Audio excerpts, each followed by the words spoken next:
الحمدللہ رب العالمین والصلاة والسلام علی رسولہ الکریم اما بعد فاعوذ باللہ من الشیطان الرجیم بسم اللہ الرحمن الرحیم فیہا یفرق کل امر حکیم صدق اللہ العظیم۔ عزیزان گرامی قدر، السلام علیکم ورحمۃ اللہ وبرکاتہ۔ آیت کریمہ جو تلاوت کرنے کی سعادت حاصل کی ہے اس کا ترجمہ سماعت فرمائیں۔ یعنی اس میں بانٹ دیا جاتا ہے ہر حکمت والا کام۔ اللہ کا قول سچا ہے جو بڑی ہی عظمت والا ہے۔ عزیزان گرامی قدر، آئیے دیکھتے ہیں کہ حضور کریم علیہ الصلوۃ والسلام کا اس پاکیزہ رات میں کیا عمل شریف ہوا کرتا تھا۔ تو اس حوالے سے اس رات کی قدر و منزلت کے پیش نظر نبی رؤوف الرحیم صلی اللہ علیہ وآلہ وسلم کا یہ معمول مبارک تھا،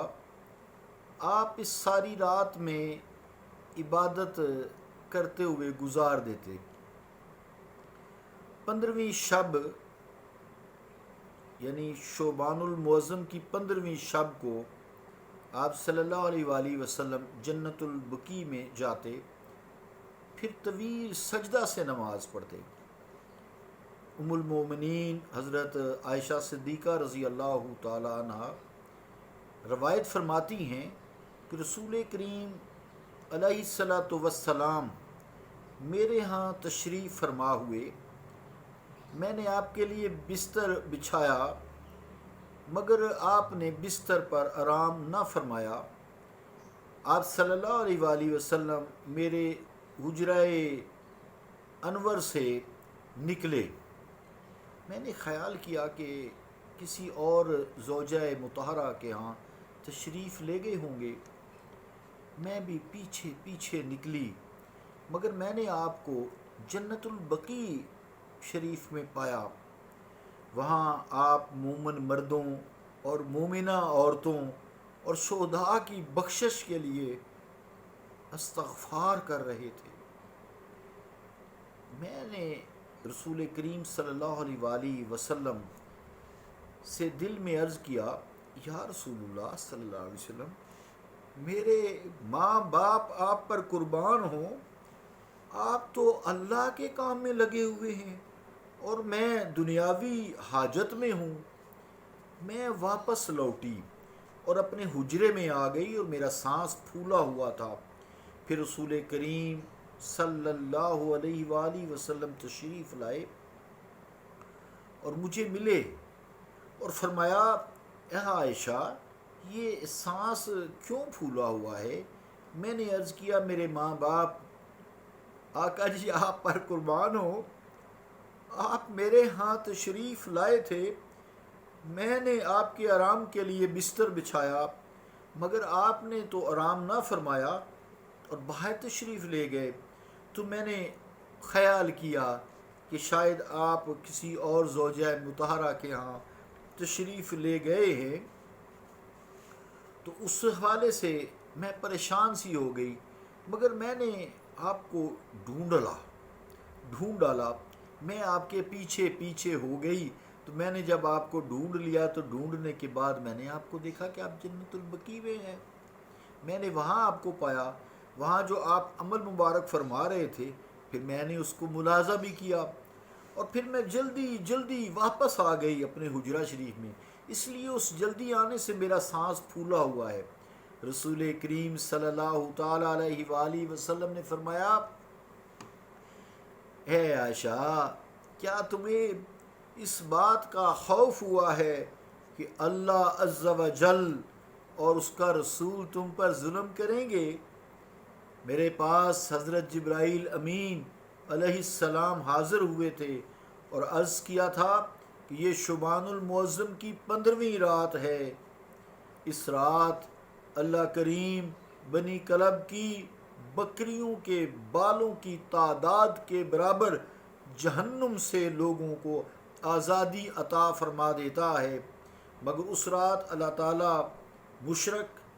کینہ پرور، قاطع رحم، قاطع رحم یہ ہوتا ہے کہ جو رشتہ ماں باپ سے کی طرف سے جو جڑتا ہے اس کو، اور رحم بچے دانی کو کہتے ہیں، شکم ماں کا، ماں کے رشتہ دار، تو جو اس سے رشتہ کاٹتا ہے، توڑ دیتا ہے، ناراض ہوتا ہے، اس کو ہم کہتے ہیں قاطع رحم۔ پھر پاجامہ ٹخنوں والے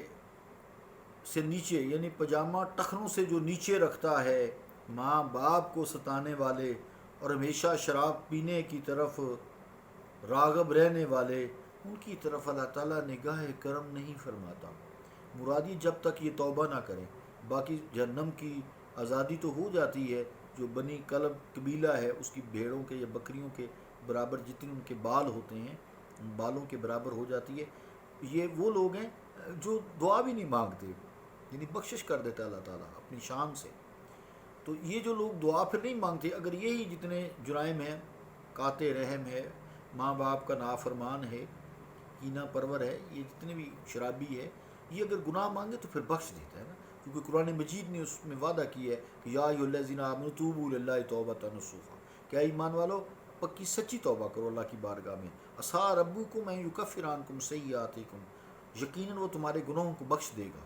وَيُدْخِلْكُمْ جَنَّاتٍ تَجْرِی مِن تَحْتِھا الْأَنْہَارُ، اور تمہیں ایسے باغوں میں داخل کرے گا جن کے نیچے نہریں بہتی ہیں۔ تو عزیزان گرامی کہتے ہیں تھوڑی سی سمجھنے کی بات ہے نا، اس طرح تو پھر جو گناہ گار ہیں وہ بالکل ہی نا امید ہو جائیں گے اور وہ نیکیاں کریں گی ہی نہیں۔ تو اس حوالے سے یہ بات بھی ذہن میں رکھنی چاہیے کہ حضور کریم علیہ الصلوۃ والسلام کا جو فرمان علی شان ہوتا ہے وہ وسیع المعانی ہوتا ہے۔ پھر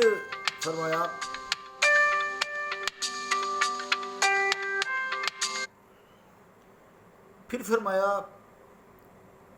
کہ اے عائشہ اگر تم اجازت دو تاکہ میں آج کی رات قیام کروں۔ میں نے عرض کیا کیوں نہیں یا رسول اللہ، میرے ماں باپ آپ صلی اللہ علیہ وسلم قربان ہوں۔ پھر آپ صلی اللہ علیہ وسلم نماز کے لیے کھڑے ہوئے، پھر اس کے بعد ازیں طویل سجدہ فرمایا، جس سے مجھے اندیشہ ہوا کہ شاید آپ کی روح پرواز کر گئی ہے۔ تو میں نے آپ صلی اللہ علیہ وسلم کے نورانی پاؤں مبارک کے تلوے مبارک کو چھوا، ہاتھ لگایا تو آپ نے اسے ہلایا اور مجھے بہت فرحت حاصل ہوئی۔ پھر میں نے آپ کو سجدہ میں دعا کرتے ہوئے فرمایا، وہ میں اگلے کلپ میں انشاءاللہ دیتا ہوں، ذرا تھوڑا سا مزے سے آرام سے پڑھوں گا نا تاکہ آپ کو سننے میں آسانی ہو۔ صلی اللہ تعالیٰ علی رسول خیر خلقہ محمد وعلی آلہ واصحابہ اجمعین برحمتک یا رحمن۔